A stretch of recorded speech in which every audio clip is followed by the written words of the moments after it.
Hello there! Hey guys, welcome to the Craftolorian channel.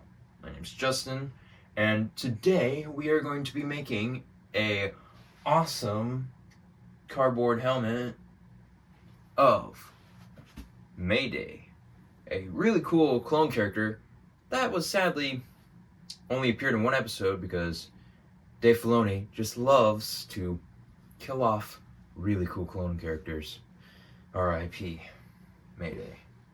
So, yeah, I want to show you guys how I made this guy. This guy is made of cardboard and some little 3D printed pieces and fabric, which I haven't really got into on this channel. And well, I guess this is a start, so yeah. This is really my meat and potatoes because well, as you can tell, I really like Star Wars. So hopefully you guys like this, and yeah, let's get started. Alright, so since this project was from a while ago, I didn't have a lot recorded for this, so you guys can just check out one of my latest uploads. I'll link it up here on this info card. And so basically, we're just gonna kind of speed run this. So yeah, let's start. So first, I built this from cardboard, and this was actually a modified template that I made from a previous clone helmet that I made that was actually a part of 3 helmets. That was Captain Rex, a Shadow Clone Trooper, and a 5's ARC Trooper helmet. Anyways, after the helmet was finished, I decided to apply resin. That way the helmet is sturdy and won't fall apart easily.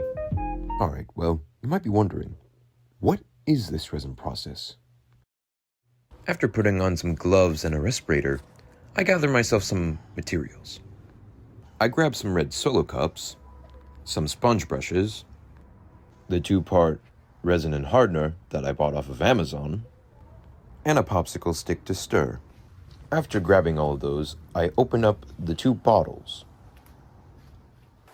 Then I pour them both evenly into the red solo cups. After that, I then pour one of the cups into the other, so then I can stir them. I stir for a couple minutes until there are no more swirls in the liquid. After that's done, I can start applying the resin with the sponge brushes. I didn't really have a clip of resining the Mayday helmet, so here's this clip instead. It's basically me doing the same thing. So then I applied the resin using a sponge brush. I applied the resin over the helmet, both inside and the outside, 2 times with the sponge brush. That way, the helmet could be really sturdy. And the way to know that you're done resining is if the product looks glossy. Like this right here. So then I sanded the resin in order to get it ready for the filling process, which is just 3 stages. Those 3 stages are spackling, sanding, and priming, which all you need for that is just flexible spackle, sandpaper, and filler primer, which I'll link in the description. You can also watch this video to get more details on that. Then the rest of the stuff I did was basically the 3 steps, just 2 more times. Usually I do 3 layers of spackle.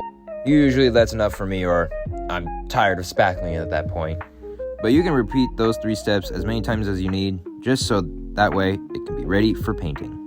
All I did for painting this helmet was giving it a base coat of white and then painting some of the areas gray like the mouth, and then I used a 3D printed piece to help me with painting the blue stripes, which I did with acrylic, and the rest of the details like the black band and such were all done with acrylic. And now all I have is just a regular clone helmet, but I thought I'd do something interesting. So I went onto my Instagram and I made a poll to see whether people would prefer if it was a shiny helmet or if I could make it Mayday from the Bad Batch. And so the results were Mayday 1. So now I'm going to show you how exactly I turned this shiny helmet into Mayday. Alright, so the first thing we need to do to get this to look like Mayday is to get all of that fabric wrapped around his helmet, which is keeping him from dying of the cold. And all I did for this was grab some fabric from the same one that I used on the clone backpack that I made. I also got this brown fabric from my school when I did tech theater, which came in handy actually. Anyways, I started cutting up the fabric in order to try to match the look that Mayday has. At first I tried getting the dome, but that was a bit hard to do, so I had to make it a separate piece, and then I used the brown fabric to wrap it around and I glued it to that. And then I made the bottom piece, which wraps around the sides and the back, and I used some Velcro, that way it can link up at the chin area. Then I made the strap that wraps around the whole entire helmet, and I used Velcro to attach it. Now it's on to weathering. So what I did here was trying to match the gray scratches on the front of the helmet. I used some sandpaper to sand off some of the paint to show the primer underneath. And then I grabbed some acrylic paint, and I did some washes with black paint and some brown paint. And I also kind of put this yellowish, brownish paint in some of the crevices as shown on the helmet. Next up was the visor, because I noticed that there was some scratches on there when looking at some reference photos, so all I did was scratch up the visor with some sandpaper. Then I tried to apply Velcro to the visor, at first on the wrong side, but then I fixed it. I also put some Velcro on the inside of the helmet so that way the visor could stay. Once that was done, I put some fabric behind the teeth of the mouth, and that is to make sure no one can really look inside the mouth. Alright, here's the final thing I added to this guy was some 3D printed pieces. And I got this file from Galactic Armory, and I'll link those in the description, and all I did was add some silver to some areas and some extra silver weathering. And other than that, this clone helmet is complete. So let's move on to that montage. 0, 1, 2, 3. Let's get started.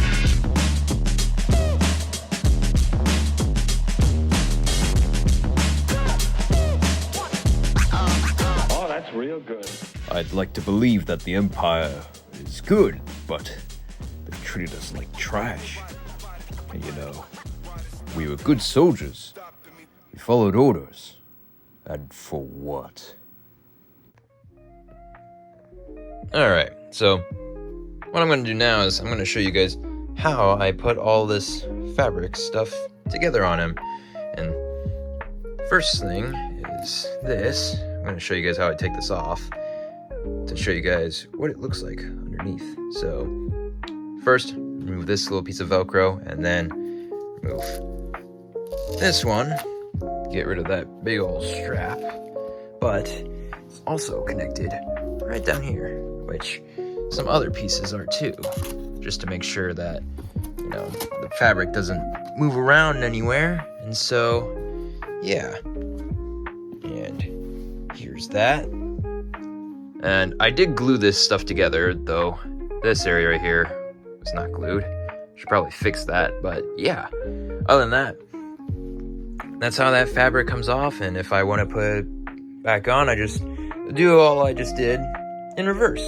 And so, yeah, now you guys can see what the helmet looks like without all the stuff on it. You can see all the extra little weathering. But, yeah, other than that, this is all done, and I'll see you guys in the outro.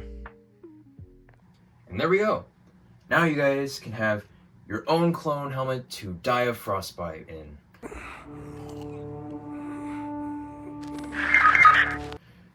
So, yeah, this was a pretty fun project, and I think it turned out really cool. I hadn't really tried weathering with sandpaper before to show off some of the gray marks underneath. I thought that was a really cool way to weather it. So, yeah, this turned out pretty well, and yeah, hopefully I can improve on my clone trooper sculpt, because it's not too accurate. There's a lot of incorrect proportions, but hopefully I can fix that. Now, the next video should either be something new or an older video that I just haven't been able to work on because I'm lazy. So, yeah, thank you guys for watching, and if you liked this video, hit the like button and subscribe, and I will see you guys in the next one. Also, happy 2025. It's going to be a crazy year, because it already has been. We've had a lot of weird things happen. So, yeah. Alright, have a blessed gate.